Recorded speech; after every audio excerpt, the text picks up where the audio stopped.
Cher Capricorne, bonjour, vous regardez Jean-François sur Fabiola. Voyance, voici vos prévisions pour l'année 2020. Alors, cette année 2020, c'est l'année avec un A majuscule, votre année, l'année du Capricorne, puisque plusieurs planètes vont graviter autour de votre signe, et en particulier des planètes qu'on dit lentes.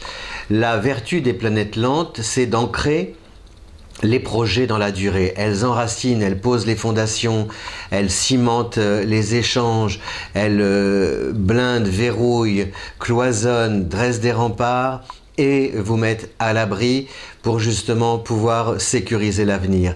Et donc ces planètes lentes, elles ont pour nom d'abord Jupiter, qui est une planète expansive, qui dans le signe du Capricorne apporte de la maturité. Donc tout ce que vous avez semé jusqu'ici, ces efforts que vous avez fournis, ces qualités qui sont indéniables, vont être normalement justement et légitimement récompensés par, pas forcément par les personnes qui vous entourent, ni par rapport à la situation dans laquelle vous évoluez. Ça peut aussi justement changer. Et c'est-à-dire que c'est soit à l'intérieur du cadre qu'il se passe quelque chose, parce qu'il y a des opportunités et vous devenez la personne indispensable et incontournable pour assumer ces nouvelles responsabilités ou tenir les rênes d'un beau projet, ou alors ça se passe à l'extérieur du cadre, c'est-à-dire à travers une nouvelle activité, un job peut-être, pas forcément un job, hein. Ça peut être aussi une nouvelle vie ailleurs, un placement, et tout ça, ça fonctionne bien parce que surtout ça vous ressemble. Voilà, c'est à la fois une belle, un bel alignement entre ce que la vie a à vous offrir et en fait le fait d'être prêt et d'avoir peut-être toujours attendu ces cadeaux de la vie, vous voyez, sans forcément les avoir demandés. C'est un peu compliqué. C'est-à-dire qu'en fait la vie vous envoie des bonnes surprises. Et finalement, ces surprises, elles étaient peut-être, enfin, elles correspondent à des désirs que vous aviez peut-être enfouis jusqu'ici, pas forcément verbalisés, qui sont là. Et puis vous allez vous dire, ah ouais, oui, c'est vraiment ce que j'aime faire, c'est ce que je voulais faire, c'est ce que j'aspirais à faire, etc., etc. Donc Jupiter toute l'année dans votre signe en Capricorne. On a aussi Saturne qui est une planète lente qui, elle, va vous quitter entre le 23 mars et le 1er juillet. Donc il y a peut-être aussi justement, ce n'est pas négatif, parce que, enfin déjà Saturne c'est votre planète fétiche, donc elle exerce une influence positive sur vous, elle vous apprend à faire du temps votre allié, mais en s'éloignant comme ça pendant cet intervalle là de début avril, fin mars, début avril à début juillet, en fait ça donne si vous voulez, ça aère, ça élargit le champ des possibles, ça peut accélérer les situations. Il peut y avoir comme ça quelque chose de très soudain, une rencontre aussi, pourquoi pas, et avec peut-être aussi beaucoup plus de légèreté, et vous rendre compte que cette nouvelle situation à laquelle vous êtes confronté, eh bien finalement, vous pensiez en bon Capricorne que ça allait être difficile, que l'adaptation allait être un peu compliquée, eh bien pas du tout. Vous allez vous retrouver peut-être, sentir combien vous vous retrouvez dans votre élément. Et ça, c'est très important. Et donc, pourquoi c'est important? Parce que ça enlève la peur. Et à partir du moment où vous allez avoir moins peur, vous allez être beaucoup plus accessible, beaucoup plus, léger dans vos rapports, moins sur le qui-vive, et donc accorder plus spontanément votre confiance. Et finalement, vous allez voir que cette légèreté-là va créer de la fluidité dans les relations, et ça, c'est très bénéfique. Alors, il y a toujours un bémol, bien sûr. Alors, on a aussi donc Pluton qui ramène tout ce que vous avez semé dans le passé sur le devant de la scène, donc d'actualité, ça c'est bien, c'est l'héritage. Il y a effectivement toujours, alors il y a aussi, je continue encore par rapport aux choses positives, on a ces 3 rétrogradations de Mercure, ces longs séjours de Mercure, comme l'année dernière, prolongés. Mercure qui prolonge son séjour dans des signes d'eau.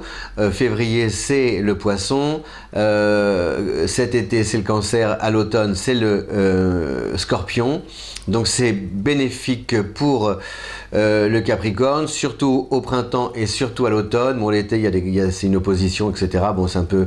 Il peut y avoir des petits soucis au niveau des batailles à mener, des bras de fer, vous voyez, à engager par rapport aux écritures, par rapport aussi, admettons, vous voulez vous inscrire, on vous dit qu'il n'y a plus de place, ou alors les prix changent, les dates, les horaires, enfin, il y a toute une sorte comme ça de petits... contretemps que vous pouvez surmonter en montant vous-même au créneau, en tout cas en faisant en sorte que voilà, il faut aussi être toi, le ciel t'aidera, et là n'hésitez pas à prendre des initiatives, à argumenter, à batailler pour pouvoir obtenir ce que vous voulez, sans forcément élever la voix, mais en ne lâchant pas prise, quoi. Alors le bémol de l'année, c'est la présence prolongée aussi de Mars en Bélier à partir de la fin du mois de juin et jusqu'à la fin de l'année. L'angle formé entre le Bélier et le Capricorne, c'est un angle de 90 degrés, on appelle ça un conflit. On l'a vu ces dernières années quand il y a eu un gros conflit entre Uranus en Bélier et Pluton en Capricorne. Tout ce à quoi on a assisté, les actes isolés, etc., c'était dû à ça, parce que le Bélier, si vous voulez, est un signe qui est un peu égocentrique et qui agit en solo, alors que et qui a tendance à foncer dans le tas, en plus avec foncer tête baissée, pardon, pas forcément foncer dans le tas, mais foncer tête baissée, alors que vous prenez votre temps. Et donc avec Jupiter, si vous voulez, il y a une sorte de lutte entre l'instinct du Bélier et la maturité de Jupiter, qui préfère avancer en terrain connu plutôt que de s'aventurer à la légère. Donc entre juillet plutôt, fin juin et décembre, là vous allez connaître, il va y avoir des moments un peu difficiles, parce que il y a des personnes autour de vous qui vont vous pousser à vouloir accélérer les activités, les projets, les investissements, etc. Et il va falloir arriver et réussir à les convaincre, pas forcément par la voix, mais par des actes, des écrits, des papiers, des justificatifs ou des justifications, que vous avez raison de patienter et d'attendre de voir comment la situation évolue avant de vous engager. Voilà. Mais a priori, c'est vraiment une super année pour vous. Là, le début d'année, janvier, février, il y a des choses extraordinaires qui peuvent se passer pour le Capricorne. Tout peut se jouer. Des personnes parlent de vous en bien.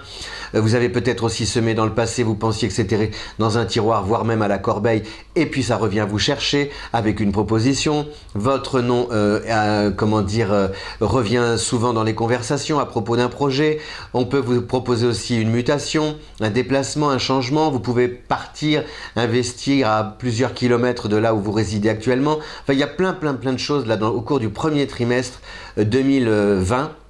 Qui sont passionnantes pour vous, des réussites aussi aux examens, aux concours, aux entretiens, quelque chose qui devient officiel, qui est validé.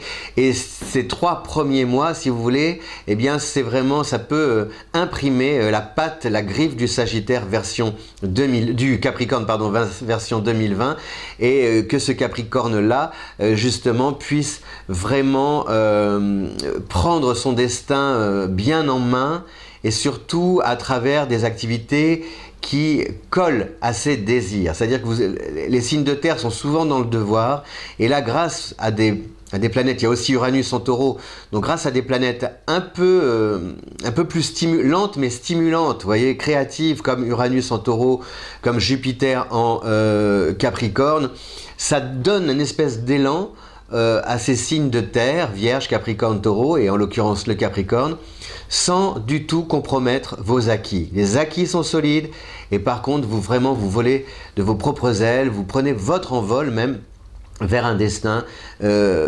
passionnant, avec une vraie reconnaissance de la part de vos pairs. Voilà. Et je regarde juste, non ben voilà, je vous souhaite une bonne année 2020. Si vous voulez aussi découvrir vos affinités amoureuses, n'hésitez pas, c'est là, quelque part, vous cliquez.